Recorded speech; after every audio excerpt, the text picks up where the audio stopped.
Ahoy Horas, apa kabar Anda pemirsa? Selama 24 menit ke depan kami menghadirkan berbagai kisah inspiratif dalam keberagaman budaya. Saya Agnes Nambela, inilah Bingkai Sumatera.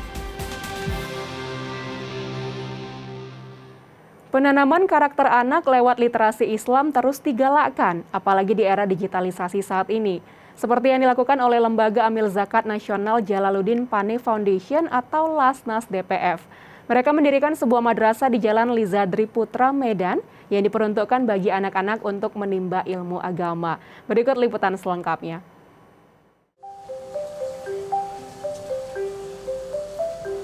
Sebagai salah satu lembaga amil zakat nasional, Lasnas Jalaluddin Pane Foundation atau yang dikenal Lasnas DPF sangat fokus dalam pemberdayaan dan pengembangan masyarakat, salah satunya dalam bidang pendidikan.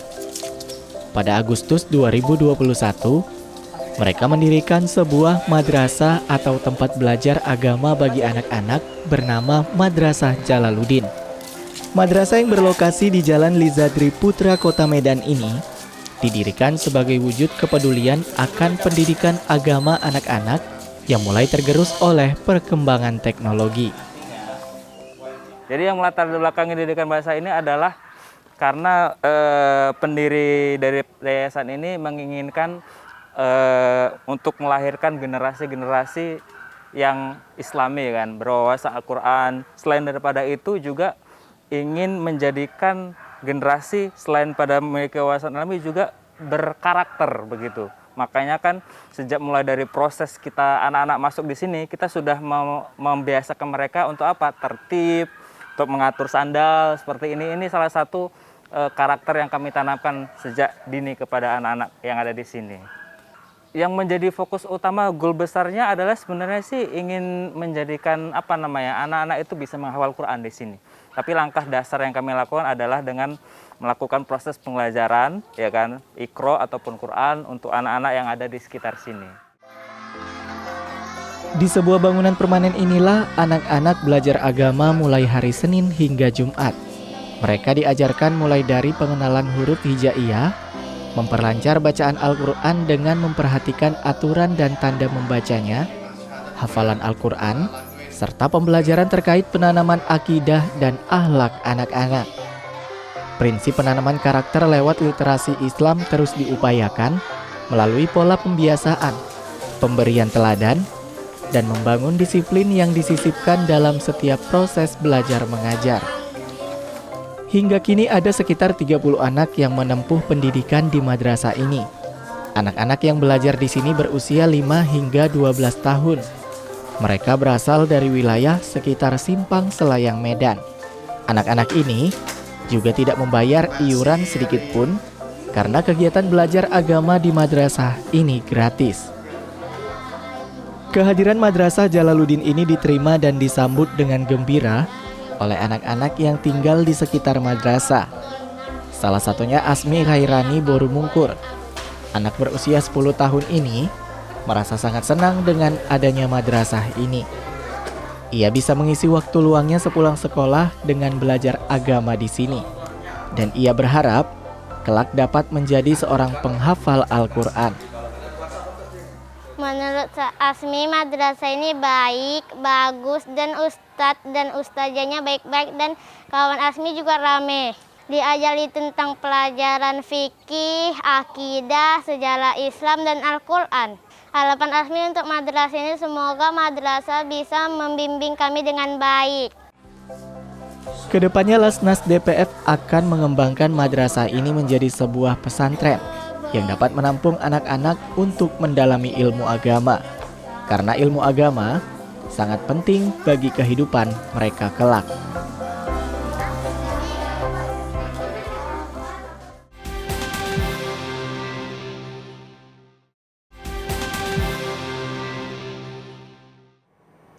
Di masa pandemi, berbagai organisasi saling membantu meringankan beban ekonomi masyarakat yang terdampak pandemi. Salah satunya Rotary Club Medan Deli. Mereka mengadakan bakti sosial dengan menyalurkan paket sembako kepada masyarakat yang berdomisili di Kabupaten Deli Serdang. Seperti apa aksi mereka, pemirsa? Ini dia liputan selengkapnya. Kami berharap bantuan yang diberikan pada hari ini dapat meringankan beban masyarakat yang terdampak pandemi COVID-19.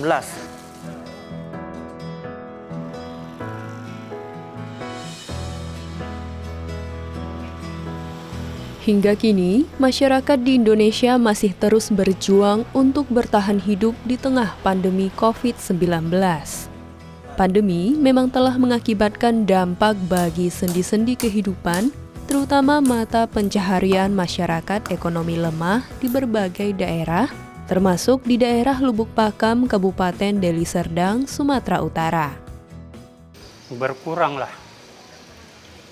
Biasanya kan banyak sewa keluar naik beca, ini sekarang berkurang, hanya 1-2 yang naik. Kami mau kemana-mana kerja pun dilarang, nggak boleh masuk rumah orang. Dia semua dilarang, kami apalah daya kami untuk makan.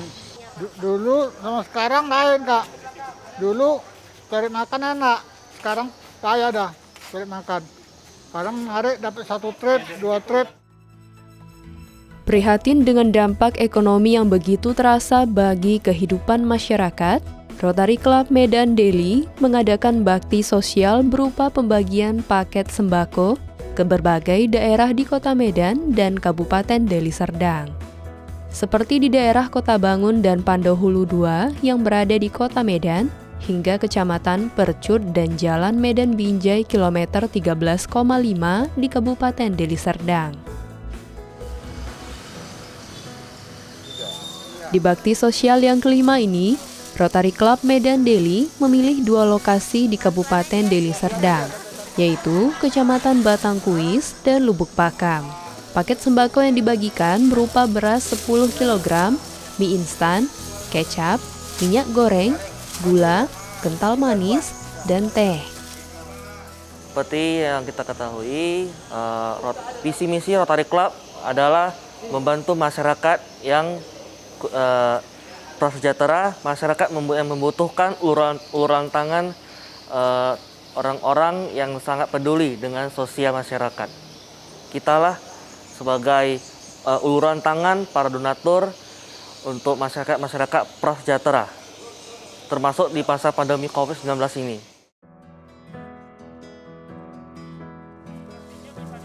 Bekerja sama dengan kepala lingkungan setempat, tim Rotary Club Medan Deli membagikan 160 paket sembako dengan tetap memperhatikan protokol kesehatan. Haryono adalah salah satu penerima paket sembako dari Rotary Club Medan Deli. Di masa pandemi, pria yang bekerja tidak tetap ini berusaha bekerja keras untuk menafkahi keluarganya. Ia sangat senang dengan bantuan paket sembako ini. Terlebih, bantuan ini setidaknya dapat meringankan beban Haryono dalam membeli kebutuhan pokok sehari-hari. Ya, sekarang lumayan Bu, bantuan ini untuk tambah-tambah apalah ya. Mudah-mudahan yang membantu kami bisa murah rezeki, panjang umur, sehat walafiat. Meski di masa pandemi COVID-19, kita merasakan dampak dan kesulitan, namun masih ada harapan dan kebaikan yang menguntai untuk tetap menyemangati kita bertahan di tengah pandemi.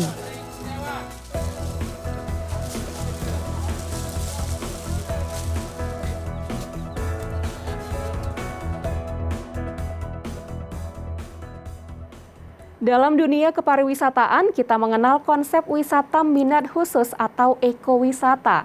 Nah, di Bengkulu ada salah satu ekowisata berbasis masyarakat yang bersinggungan langsung dengan Taman Wisata Alam Seblat.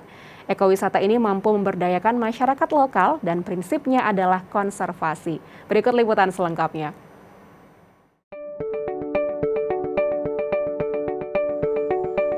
Ekowisata atau ekoturisme merupakan kegiatan pariwisata yang berwawasan lingkungan dan mengutamakan aspek konservasi alam. Dalam pelaksanaannya, ada sebuah pola ekowisata berbasis masyarakat, yakni model pengelolaan yang mengutamakan keterlibatan penuh partisipasi masyarakat dalam hal perencanaan, pelaksanaan, dan pengelolaan. Nah, di Bengkulu ada salah satu ekowisata berbasis masyarakat yang bersinggungan langsung dengan Taman Wisata Alam Seblat. Ekowisata ini mampu memberdayakan masyarakat lokal dan prinsipnya adalah konservasi. Sejak tahun 2013, Yayasan Ulayat dibantu pendanaan dari Tropical Forest Conservation Action atau TFCA Sumatera telah menghidupkan ekowisata Seblat di Bengkulu Utara. Ulayat adalah organisasi non-pemerintah yang berdiri di Bengkulu pada tahun 2000 silam. Aktivitas utamanya meliputi pelayanan masyarakat di dalam dan sekitar hutan, melakukan pemantauan kasus-kasus kehutanan dan perkebunan, melakukan inventarisasi model-model pengelolaan sumber daya alam berbasis masyarakat, dan advokasi kebijakan lingkungan di Indonesia. Melalui program khusus, Yayasan Ulayat berharap akan tersedia nilai tambah ekonomi dari TWA Seblat tanpa merusak ekologinya. Maka modal dasarnya adalah membangun rasa saling dukung dan percaya di tengah-tengah masyarakat. Aksi penyelamatan dan pemanfaatan partisipatif ini dilakukan berdasarkan potensi alam yang dimiliki ekowisata Seblat. Ya, pertama itu kan peran-peran pendampingan pasti, itu kan sepanjang perjalanan programnya. Tapi diawali dengan internalisasi. Nah, jadi kita menginternalisasikan gagasan-gagasan di pengembangan koridor ini, pintunya cukup satu aja kan begitu kemudahannya. Nah, jadi setelah dia menjadi forum, ya kita sosialisasi, internalisasi program, kemudian muncul kesepahaman, kemudian kesepakatan bahwasanya kita bisa bersama-sama membangun ini, konteksnya ekowisata. Nah, dari situ memulai pekerjaannya. Setelah menempuh perjalanan sekitar 4 jam dari kota, kita tiba di Kabupaten Bengkulu Utara, tepatnya di Desa Sukabaru. Dulu hampir setiap hari daerah ini dikunjungi satwa. Namun sejak kedatangan transmigran, Desa Sukabaru mulai disentuh menjadi sebuah pemukiman.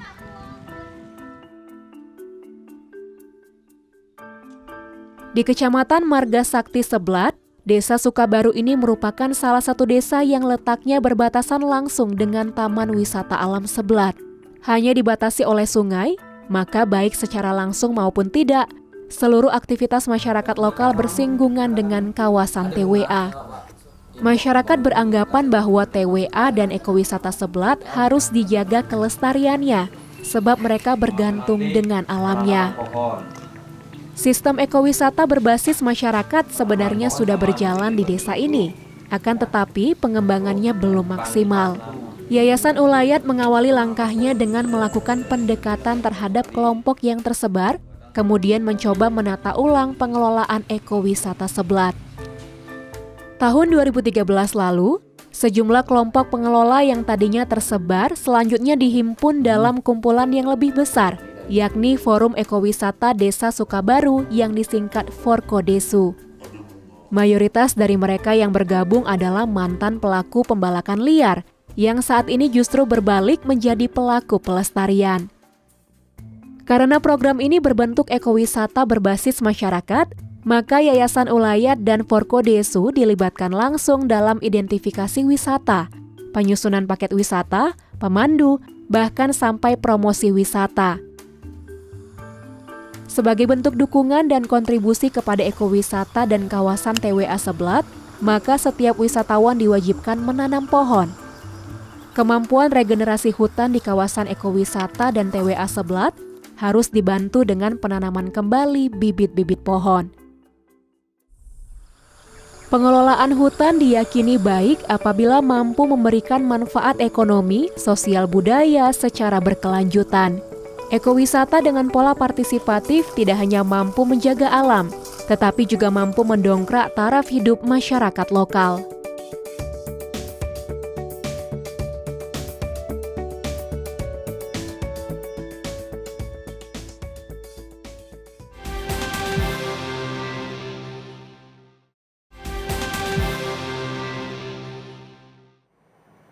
Di kawasan relokasi Siosar, kini hadir sebuah perpustakaan yang menjadi tempat belajar baru bagi anak-anak korban erupsi Gunung Sinabung. Perpustakaan yang bernama Perpustakaan Kurcaci ini dibangun oleh Yayasan Wisma Remaja Indonesia untuk generasi muda Siosar. Ada berbagai kegiatan seru dan edukatif yang mereka lakukan di Perpustakaan Kurcaci. Kita saksikan liputan selengkapnya dalam segmen Sekitar Kita berikut ini.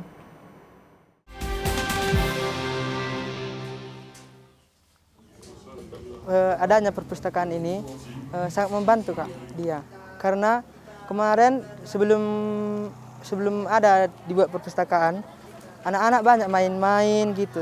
Sekarang sudah ada, jadi belajar gitu. Adalah belajar, nengok-nengok gambar, lihat-lihat semualah di perpustakaan itu. Bangga karena kita sempat dan bisa mengajari mereka gitu. Senang sih berada di Siosar ini dan mengajar mereka banyak hal, itu sangat bangga, senang juga.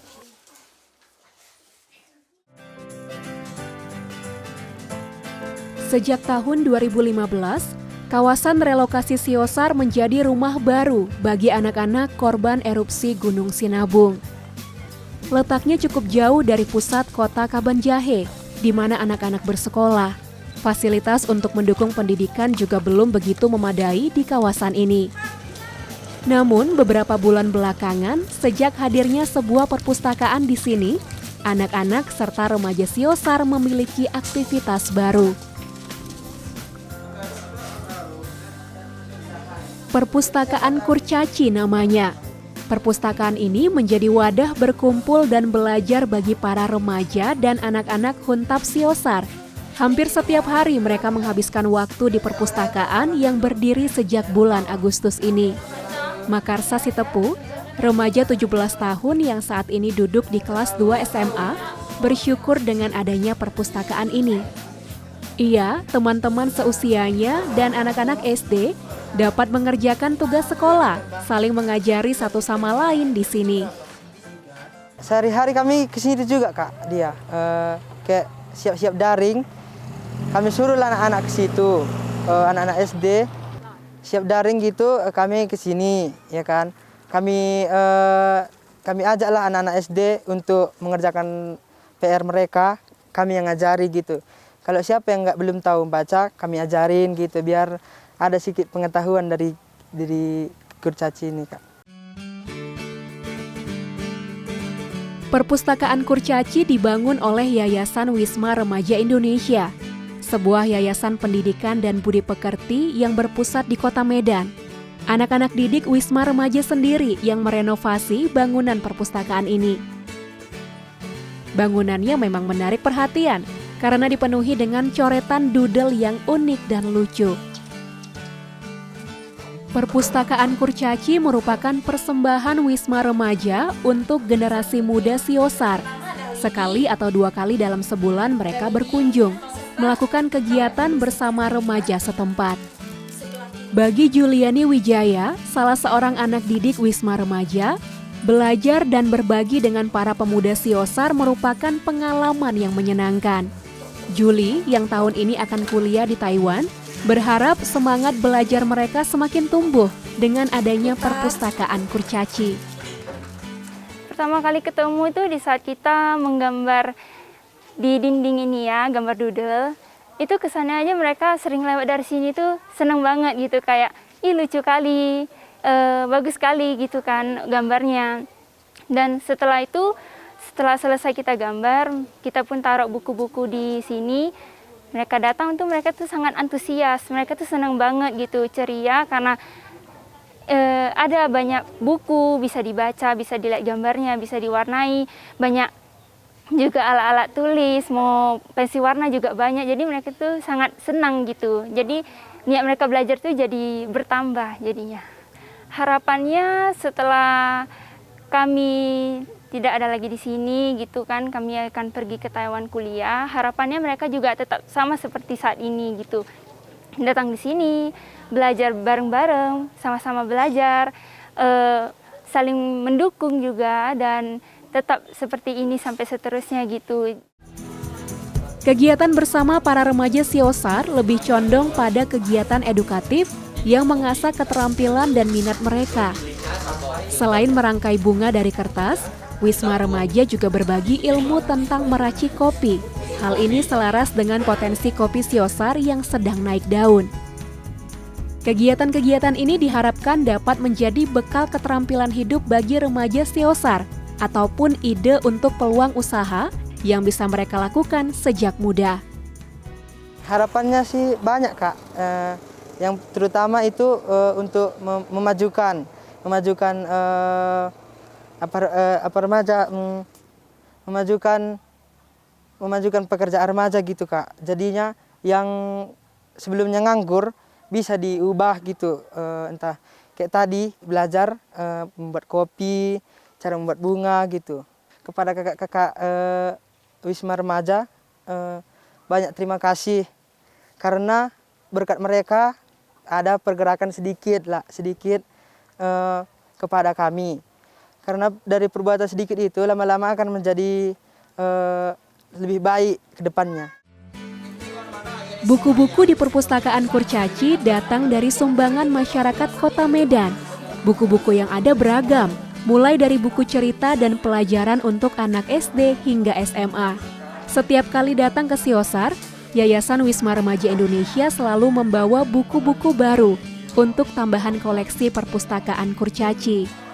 Sampai saat ini, Yayasan Wisma Remaja Indonesia masih membuka donasi buku maupun alat-alat tulis untuk mendukung pendidikan anak-anak di relokasi Siosar. Kenapa memilih dan lebih fokus di Siosar? Karena kan kita tahu Siosar ini adalah tempat menampung anak-anak dari warga yang korban Gunung Sinabung kan. Nah, jadi saya berpikir harusnya pasti di tempat seperti ini belum ada perpustakaan gitu. Jadi alangkah baiknya kalau kita bisa cepat duluan bergerak ya, sehingga mungkin setelah kita lakuin orang lain juga bisa ikut kan. Nah, jadi perpustakaan dari Yayasan Wisma Remaja ini bisa jadi penggerak bagi orang lain juga gitu. Nah, di sini saya sering berpesan sama anak-anak remaja di Siosar ini, kalian harus ingat bahwasanya perpustakaan Kurcaci yang dibangun oleh Yayasan Wisma Remaja Indonesia ini bukan milik yayasan, tapi adalah milik kalian, milik remaja di Siosar ini. Jadi saya berharap kalian juga mau ikut membantu menjaganya, merawatnya, karena ini adalah milik kalian. Perpustakaan Kurcaci merupakan wujud kepedulian terhadap pendidikan anak-anak korban erupsi Gunung Sinabung. Meski sederhana, perpustakaan ini memberi warna dan semangat baru untuk mereka meraih pendidikan di masa depan.